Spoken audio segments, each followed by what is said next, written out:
No intervendrà Unitat Municipal 9? Per tant, li tocaria a vostè, per ordre, diguem-ne, sí? Respectem l'ordre? Sí? Vinga, Lluís, gràcies. Senyor Tomàs Carandell, sisplau. Fins i tot això li agrada poder controlar, és a dir, estava acabant de prendre unes notes, si volia... No hi ha cap problema, no es preocupi. A veure, nosaltres per afrontar la discussió del pressupost que avui el seu govern presenta, el primer que vam entendre que calia fer era fer una anàlisi de l'execució que durant aquest any s'ha fet del pressupost del 2016, perquè enteníem que això definia l'acció política que venien desenvolupant i que evidentment podia donar-nos indicacions no només de la discussió numèrica en quant al pressupost del 2017, sinó de com i quina capacitat té el seu govern de desenvolupar tot allò que recollia en aquest pressupost. Certament, anant al que és l'executat del 2016 i en relació a aquelles propostes que vostè van presentar com a eixos centrals de la proposta de pressupost del 2016 i que avui ha parlat que venien a fer un blindatge de les polítiques socials, un blindatge dels serveis socials per part de l'Ajuntament, ens sorprèn i ens han sorprès moltíssim les dades, perquè d'aquesta coneguda que hem parlat partida compactada d'ajudes on també vam encabir totes les ajudes socials que tenia un import de 390.000 euros, doncs a principis de desembre han quedat per utilitzar prop de 165.000 euros que no han sigut executats o que com a mínim no estan ni compromesos ni sol·licitats. Aquestes les dades del pressupost executat que ens han fet arribar. En tot cas, si no, és que les dades del pressupost executat que ens fan arribar no són certes. Bé, en fi, i això sorprèn perquè vol dir que ni tan sols el que ja havia estat pressupostat en l'anterior pressupost s'ha arribat a aquesta quantitat, tampoc a la nova incorporació que vostè ha definit com un blindatge de les polítiques socials. Una segona línia eren dos ajuts, ajuts a l'arrendament d'habitatges amb una dotació de 25.000 euros i l'adquisició d'electrodomèstics, anant també a l'executat. Entre les dues s'ha gastat 1.000 euros. No s'han desenvolupat correctament aquest blindatge de les polítiques socials, aquesta aposta social que el seu govern definia al pressupost del 2016. I em sembla que és central posar-ho de manifest, perquè si aquell era un dels eixos principals de la seva proposta de pressupost i de la seva acció política que pensaven desenvolupar durant els 2 anys, aquestes dades demostren que el seu govern no ha estat capaç ja no de desenvolupar aquelles propostes que altres grups li hem plantejat o li hem proposat, sinó ni tan sols de portar a terme aquelles propostes que el seu propi grup havia assumit com a principals. Hi hauria altres exemples també pel que fa a aquesta proposta en quant a serveis socials. Nosaltres ja vam advertir que la creació d'una gran partida no permetria fer-ne un control correcte. No pensàvem que evidentment aquesta part d'executat quedaria en aquestes condicions. Però sí que pensem, i ho seguim creient, que és un error perquè en quant a la informació que tenim, que com es gestiona aquesta gran partida i com es donen aquestes ajudes, al fer una gran partida compactada es perd la possibilitat de fer-ne un correcte ús, o almenys la informació que se'ns ha fet arribar no ens sembla suficient per tal d'analitzar-la. Per altra banda, i segurament com a indicador també possiblement de mala planificació o de desbordatge, però que en tot cas no demostra un blindatge de les polítiques socials de l'Ajuntament, és el que ha passat amb el programa d'aliments,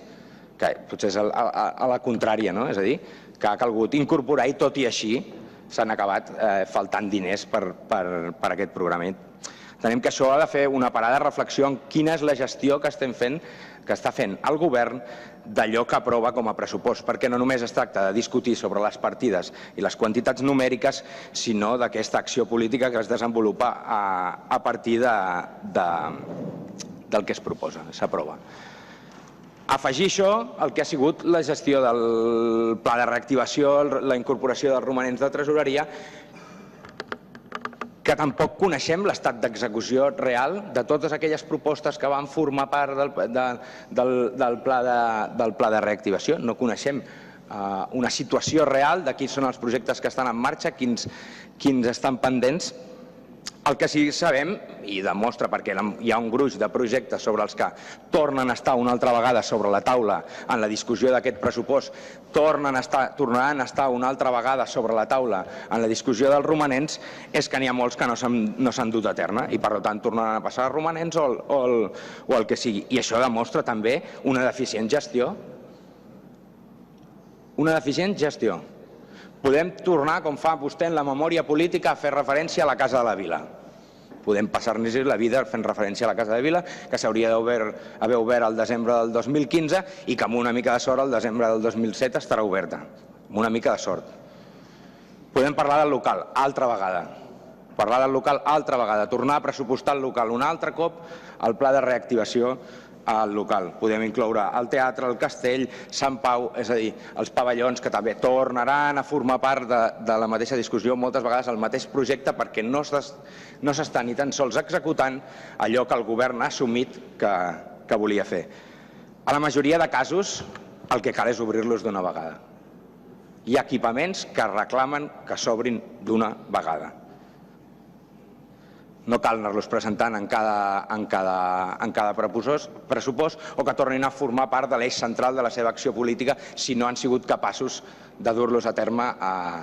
durant l'any en què ja els tenien pressupostat. En segon lloc, hem analitzat la proposta de pressupost en les diferents reunions, tant la comissió informativa, junta de portaveus, com les reunions que hem tingut al govern a partir de la proposta de pressupost que han presentat i que des del nostre punt de vista s'ha fet en un molt curt període de temps. Ja va ser un motiu de discussió a la Junta de Portaveus, en tot cas en 2 mesos des del primer moment que se'ns dona informació en relació al pressupost, un mes amb prou feines des que coneixem el capítol d'inversions, però en tot cas, ja dic, en aquest curt període de temps hem pogut analitzar la proposta de pressupost. Entenem que hi ha 2 eixos centrals del que seria l'estructura de l'ordinari, un 40% que és el personal, 40% del pressupost destinat a personal, amb les complexitats que té la gestió del personal i que l'únic que es proposa són augments per pagar hores extres. Hi ha un augment per pagar hores extres, malgrat que hi ha un posicionament de no pagar hores extres als treballadors, i hi ha un augment salarial, pel que ens va explicar el govern, per l'interventor. Aquestes són les 2 novetats en el capítol de personal, que en relació al personal ja sabem la situació en la que es trobem. I en tot cas hi haurà punts en aquest ple que permetran parlar-ne. El segon capítol, el capítol 2, que també ocupa un altre 40% del pressupost, i amb això figura el gruix d'aquest pressupost, fa referència a les externalitzacions i als subministraments. Anant al detall del que hi ha, 470.000 euros en enllumenat, 400.000 a electricitat en equipaments, 130.000 al manteniment de l'enllumenat, 410.000 a la neteja viària i 2.400.000 a la gestió dels residus. I entorn a això, que cada any, cada pressupost va augmentant una mica més aquest capítol, va augmentant en relació al conjunt del capítol, no només el que fa referència a externalitzacions i subministraments, però el conjunt del capítol augmenta a prop de 600.000 euros, però en tot cas hi ha externalitzacions concretes que augmenten i no pararan d'augmentar si no hi ha un canvi en la política que es ve desenvolupant. No hi ha cap proposta per part del govern per treballar en relació a la gestió de les externalitzacions i pel que fa als subministraments. Cap compromís en relació a això, cap anàlisi sobre com gestionar els subministraments, i acceptem aquesta realitat que a nosaltres ens sembla que no és correcta i que hi ha un camp de treball molt clar. Tampoc s'ha fet l'anàlisi dels resultats que hagi donat l'augment que es va proposar en el passat pressupost en relació a externalitzacions, que si no anem errats era de 160.000 euros. Vam demanar aquesta documentació tant en comissió informativa com en les reunions amb el regidor, que se'ns fes arribar una mica els resultats del que havia significat aquestes externalitzacions. Aquesta informació no se'ns ha felicitat. Demanàvem els imports, però sobretot també quina relació de contractacions havia implicat això i quin impacte, per poder valorar l'impacte quan el govern ha decidit apostar per aquesta línia, que era l'ampliació de les externalitzacions, quin impacte real havia tingut a nivell social, a nivell econòmic. Un punt que nosaltres entenem que és central i que certament és preocupant com el vol encarar el govern és la gestió dels residus. També hem demanat informació i sembla que no és possible de trobar-la, hem de demanar el contracte, els plecs de clàusules i no se'ns ha fet arribar en relació a la gestió dels residus, que com dèiem és d'una quantia econòmica i d'una importància central en aquest capítol i en el conjunt del pressupost i que des del nostre punt de vista requereix d'un debat a fons que a més és d'urgència, entenent, com ens ha explicat el govern, que la concessió finalitza aquest 2007 i per tant serà un moment en què s'haurà de triar quina aposta es fa en relació al model de gestió per una banda o al model de recollida per l'altra, que entenem que són dues línies de debat que s'han de posar sobre la taula. Una cosa és com es gestiona i l'altra quin és el model de recollida que s'aposta, amb el benentès des del nostre punt de vista que en aquests moments les dues no són les correctes. En aquest moment això té una relació directa amb com es fa el seguiment de les concessions sobre la gestió de recollida i com que hi ha moltes coincidències amb com es fa a l'Ajuntament de Sant Pere de Ribes, hauríem de prendre l'exemple del que han fet a Badalona, del que han fet a Barcelona en relació al control de la tasca que s'està desenvolupant per aquestes concessionàries, perquè si el servei és dolent i és car, segurament amb un bon seguiment és molt millorable. Sobre el capítol d'inversions, i per anar ràpid, des del nostre punt de vista, l'anàlisi que hem fet i en relació a les propostes que hem fet, si les han recollit o no, nosaltres entenem que no afronta els principals reptes que té el municipi ni dona resposta a allò que entenem nosaltres que són les necessitats de la població. Tampoc veiem amb aquesta proposta de capítol d'inversions i amb el conjunt de pressupost i la memòria política que l'acompanya el model de municipi ni quines prioritats s'estableixen per treballar. Pensem que és fruit de la improvisació i d'una voluntat d'anar a correcuita. Ja en 2 mesos hem hagut de liquidar tota la discussió del pressupost, però és que a més en relació al capítol d'inversions és poc significatiu tenint en compte que estem parlant, o aquesta és la informació que ens ha fet arribar el govern, de que en els romanents de tresoreria o en un futur pla de reactivació parlarem de 10 milions d'euros i per tant 10 vegades més del que conté aquest capítol d'inversions i entendríem que era el més lògic que es fes una discussió en base a les dues coses conjuntes. Que potser avui el que es definís d'aquesta discussió no es podia aprovar, però sí que s'havia de fer la discussió conjunta, com a mínim aquelles voluntats que el conjunt de forces polítiques teníem en relació a la gestió d'aquest romanent de tresoreria. En la memòria política es parlen d'eixos i de propostes que per nosaltres, a l'hora d'analitzar-les al detall, sovint són compromisos que queden a l'aire i que no es concreten i per tant poden quedar bé sobre el paper però que no tindran un impacte real. Es parla d'habitatge i des del nostre punt de vista les propostes que es fan no estan a l'alçada del que la situació requereix. L'escala per acabar la tornem a deixar sobre la taula després d'un any i mig. Ara recullen una petita partida per la possibilitat d'actualitzar el projecte, però seguim amb el mateix problema. I la subvenció de 10.000 euros pel lloguer, que pel que s'ha explicat sembla que forma part d'un acord polític en relació amb una força política, però que en la proposta concreta que presenten de pressupost no hi ha cap concreció, ni cap explicació, ni definició dels criteris amb la qual es tirarà endavant, ni cap previsió, ni a part de que una quantitat econòmica que em sembla que si realment hi ha una voluntat d'intervenir en l'habitatge no és evidentment suficient. En tercer lloc, i en relació als expedients sancionadors, és una discussió que venim tenint en els plens, i entenc que hi ha certa confusió, no sé si volguda o no per part del govern, però els expedients sancionadors sobre els habitatges buits no s'han tirat endavant perquè no s'ha volgut. En un any i mig no s'han obert expedients sancionadors a habitatge buit perquè el govern no ha volgut o no ha sapigut. Aquesta és la realitat dels expedients sancionadors, perquè no calia l'aprovació de cap taxa, no calia res més que la voluntat de fer-ho. Hi havia un estudi d'habitatges buits fet el 2015 i el que calia era posar-ho en marxa si era la voluntat del govern de fer-ho. Que ara es torna a fer com a nou compromís del que farà. Vam demanar, se'ns ha explicat que ja hi ha la possibilitat de que hi hagi l'obertura d'un seguit d'expedients, vam demanar documentació en relació a això, tampoc ens ha arribat res. Sobre mobilitat, que recull la memòria política, no hem sapigut trobar quines propostes concretes hi ha al pressupost sobre mobilitat, i sobre urbanitzacions, que també es fa esment, tampoc hem sapigut trobar les propostes en aquest sentit. Anant als eixos que presenta aquesta memòria política, començant per l'eix d'igualtat d'oportunitats,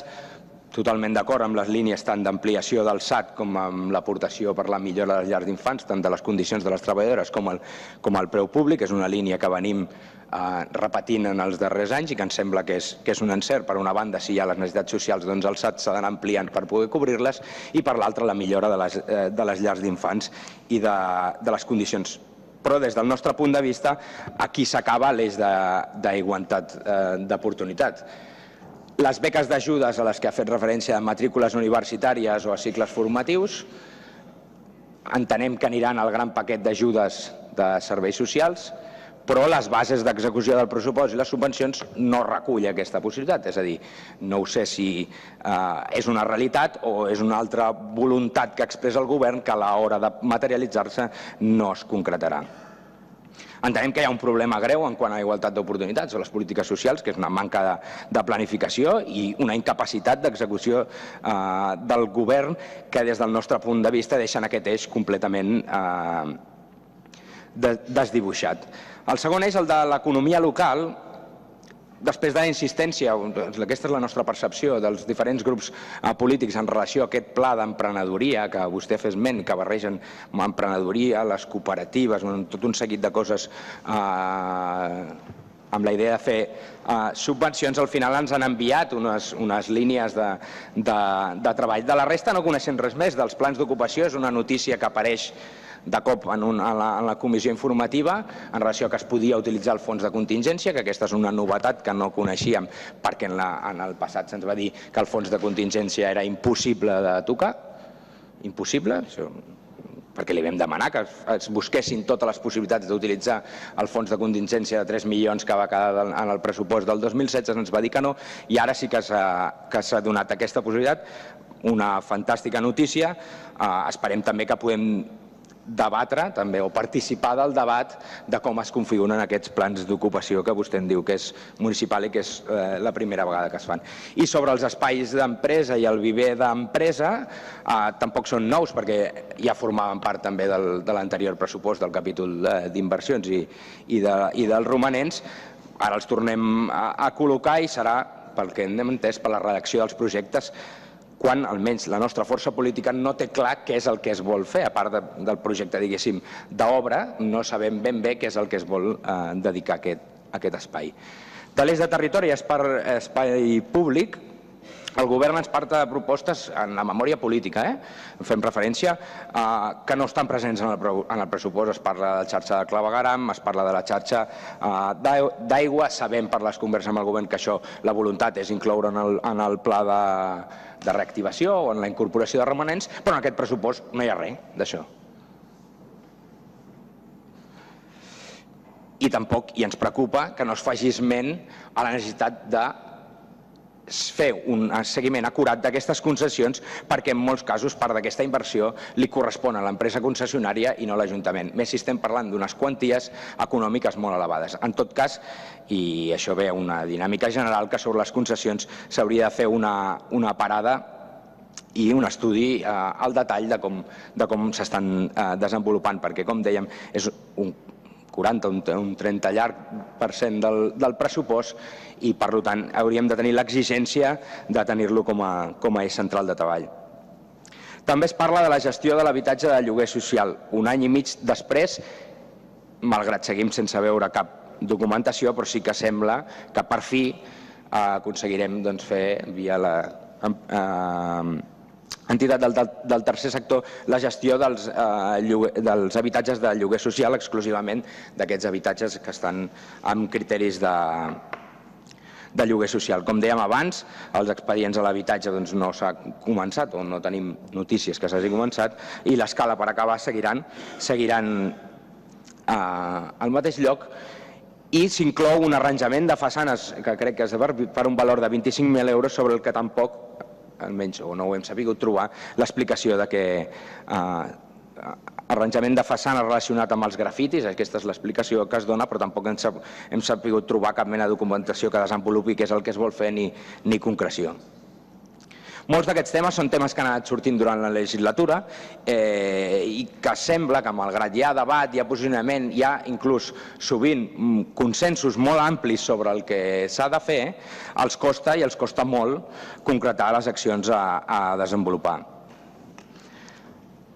Per últim, i no sé si es presenta com una virtut, com una cosa bona en la memòria política, es parla de l'augment del cost del servei de recollida i de gestió de residus, enguany d'uns 60.000 euros, perquè ens va dir el govern que s'inclouen nous sectors en la recollida, però que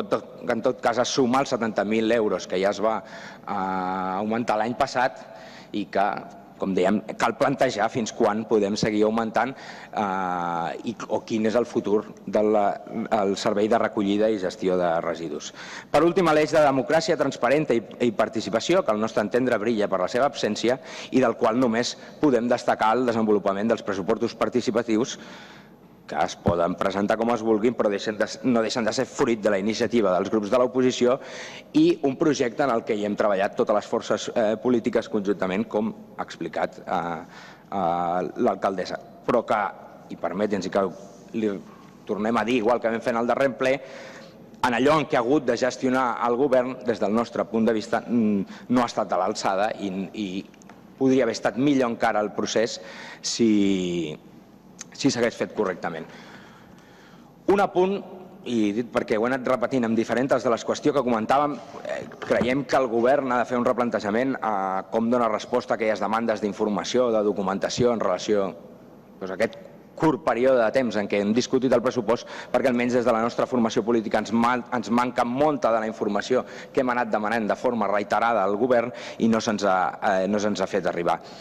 I, evidentment, posar sobre la taula, com també hem fet altres formacions polítiques, que enteníem que era absolutament imprescindible que la discussió del romanent de tresoreria es fes conjuntament amb la del pressupost per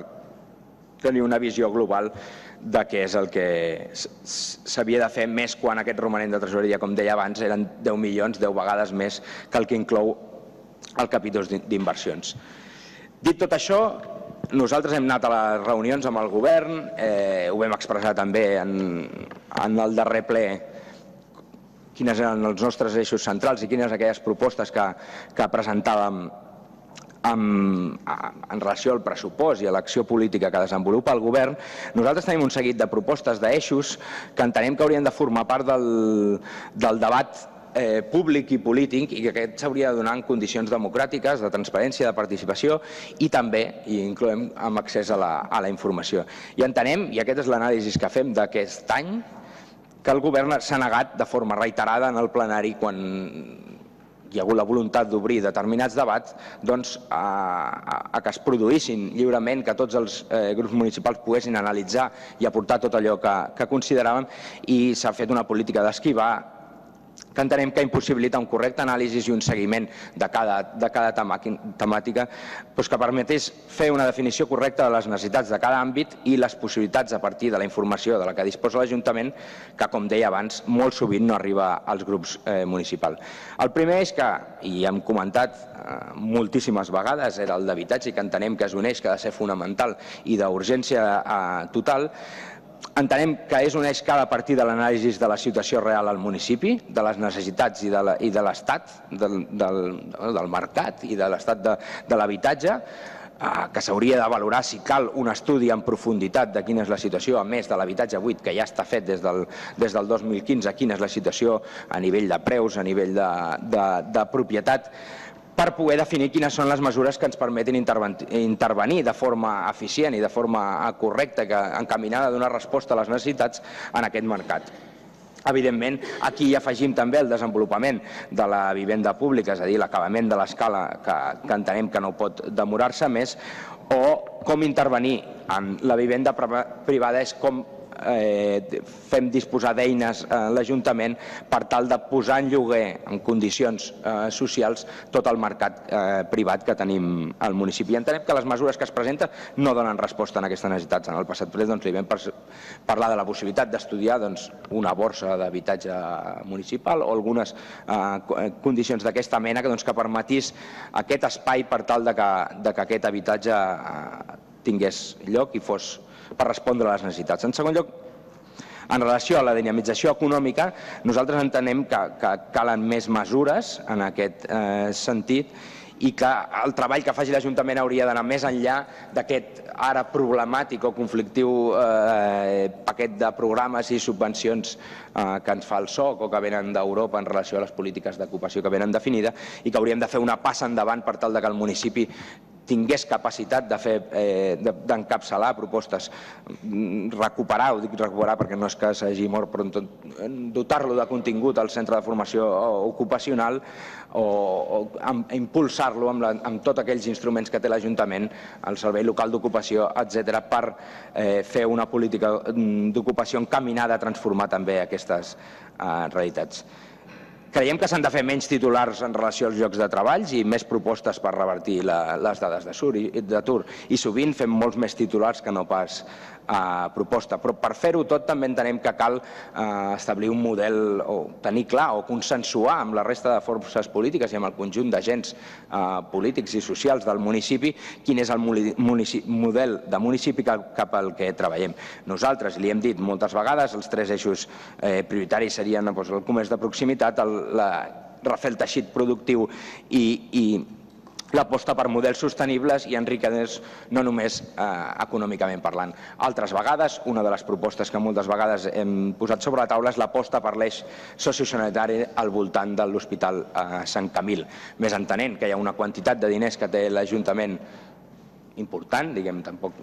sense optimismes ni Déu, perquè no deixen de ser romanents que venen acumulant-se de coses que no s'han desenvolupat en el passat, però si hi ha aquesta quantia econòmica, plantejar-se fer una aposta consistent en aquest sentit. En quart lloc, enteníem que les polítiques de sostenibilitat i eficiència energètiques havien de ser un dels altres eixos centrals i nosaltres entenem que això ha d'anar més enllà de la caldera de biomassa sobre la que portem molt temps parlant o els endolls per recarregar els cotxes elèctrics, sinó que entenem que hi ha molt camp per recórrer i que hem d'estar... Per fer-ho hem de posar-li, s'ha de desenvolupar un model energètic més sostenible, més eficient i que entenem més econòmic pel conjunt del municipi. Però això ha de venir d'un anàlisi a fons del que són els subministraments energètics, els costos econòmics i tots els camps de millora en els que puguem treballar. Propostes entorn a això, que se n'ha parlat el govern, n'hem parlat totes les forces de l'oposició, però que entenem que hem de tenir l'obligació d'anar-les col·locant a l'agenda, la planta de biomassa, la gestió de la massa forestal, que serien dues coses que podrien anar absolutament lligades però que són diferents. En relació a l'enllumenat públic hi ha una proposta a l'aire però que s'ha de portar a terme, l'electricitat dels equipaments municipals i un replantejament de tot el que són els consums elèctrics de gas, d'aigua i de tots els subministraments del propi Ajuntament. Per últim, tindria relació, i ho hem comentat diverses vegades, en relació als serveis, és a dir, a les concessions i a les externalitzacions, creiem que és absolutament imprescindible que es faci un seguiment de les concessions amb criteris d'eficàcia i eficiència, però sobretot amb voluntat de prestar uns serveis de qualitat que entenem que en moltes de les ocasions no s'estan donant. Rescatem una proposta que de moment està en l'oblit, que és la Comissió d'Estudi de les Municipalitzacions que va aprovar aquest ple al maig, doncs entenem que podria ser un bon espai per començar, però que requereix, evidentment, un estudi necessari i establir mecanismes de presa de decisions. Dèiem, un dels que hauria de ser central és la gestió dels residus. Si hi ha una informació nova, agrairia també que se'ns donés, perquè fins ara se'ns ha dit que aquest 2017 acabava la concessió. En tot cas, és absolutament d'urgència igualment, perquè no deu caure gaire. I creiem que s'ha de replantejar i debatre el model de recollida i tractament de residus, així com el model de gestió d'aquest.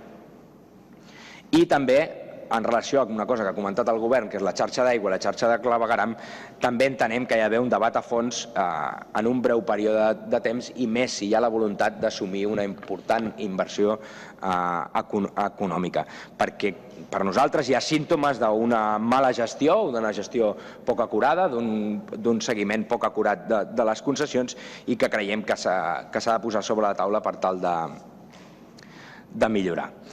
Per últim, els equipaments i patrimoni.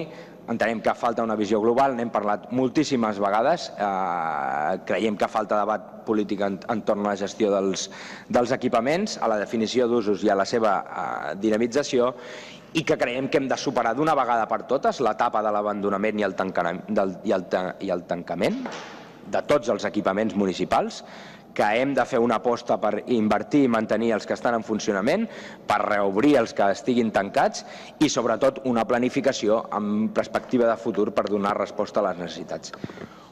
Un últim eix que també els hi hem comentat seria el de les urbanitzacions, que entenem que ha de formar part en les voluntats d'inversió amb l'objectiu de millorar les condicions de vida de les persones que viuen en aquests nuclis, perquè entenem que en aquests moments hi ha mancances de serveis bàsics evidents i que, per tant, l'Ajuntament ha d'assumir com a part de la seva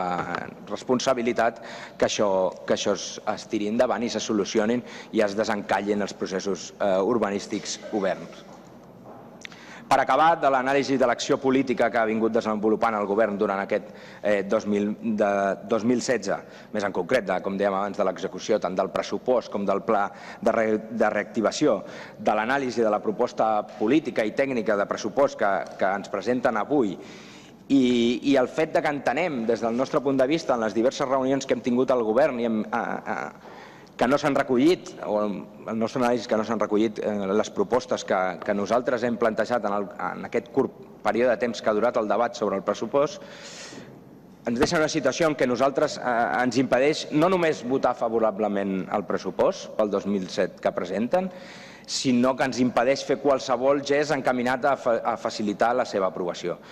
Perquè nosaltres entenem que fer-ho seria participar, en certa manera ser còmplices, ser responsables de la seva política que porta el municipi, pensem nosaltres, al bloqueig, a l'estancament i a l'abandonament.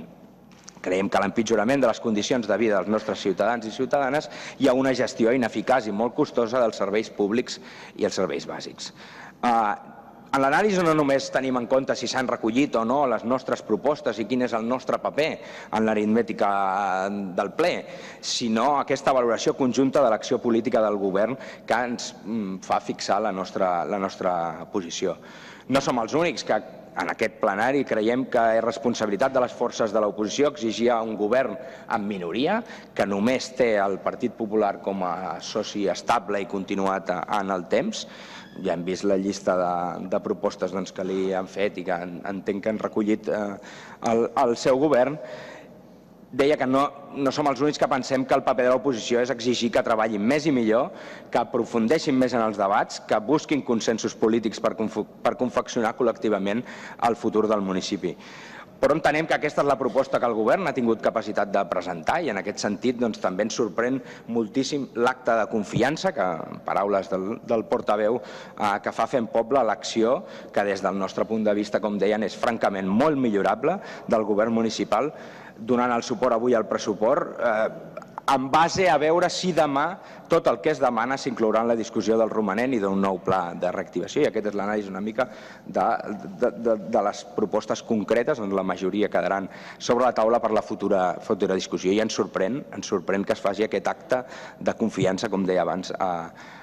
l'Alejandro. En tot cas, la nostra responsabilitat avui entenem que és no permetre la continuïtat de les polítiques que aquest govern ha vingut desenvolupant aquest any i mig que porten, Cada força política en aquest ple sabrà quina és la seva i quin paper jugaran. Nosaltres entenem que ha de fer de forces de l'oposició i hi ha qui ho entén com a garants de l'estabilitat del govern. Avui el nostre grup municipal tornem a plantejar el nostre posicionament, com ja vam fer en el ple d'ordenances, no només com un no rotund a la seva proposta de pressupost, sinó que altre cop entenem que és d'obligació fer una esmena a la totalitat a la seva acció de govern. Moltes gràcies.